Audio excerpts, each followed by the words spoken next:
എന്തൊക്കെയാണെന്ന് നോക്കാം. ചോറ്, ഇന്ന് ചമ്മന്തി, സദ്യ സ്റ്റൈൽ നാരങ്ങക്കറി,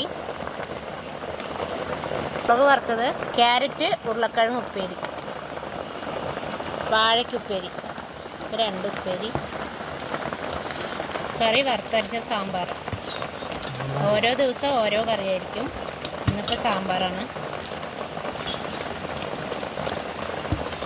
വെജിറ്റേറിയൻ പൊതിച്ചോറിനാണെങ്കിൽ ഇതാണ് ഉണ്ടാവുക. ഒരു ഉപ്പേരിയും എന്തെങ്കിലും ഒരു കൂട്ടാണ് ഉണ്ടാവുക. ഇന്നിപ്പോൾ 2 ഉപ്പേരിയാണ്. അപ്പോൾ വേണ്ടവർ ഓർഡർ തന്നാൽ ചെയ്തു തരുന്നതായിരിക്കും. ലൊക്കേഷൻ വരുന്നത് പാലക്കാട് ജില്ലയിലെ മുണ്ടൂർ പഞ്ചായത്തിലാണ്. അപ്പോൾ കമൻറ്റിൽ ഫോൺ നമ്പർ കൊടുക്കാം. വേണ്ടവർ ഓർഡർ തരിക, ചെയ്തു തരുന്നതായിരിക്കും പൊതിച്ചോറ്. ഇപ്പോൾ നോൺ വെജിറ്റേറിയൻ ആയതുകൊണ്ട് ഓംപ്ലേറ്റും കൂടി ഉണ്ട്. മീൻ വേണമെന്നുണ്ടെങ്കിൽ സ്പെഷ്യൽ മീൻ എന്തെങ്കിലുമൊക്കെ ഉണ്ടാവും. വേണമെന്നുള്ളവർ അതിനനുസരിച്ചിട്ട് നമ്മൾ റേറ്റ് വരുന്നതായിരിക്കും.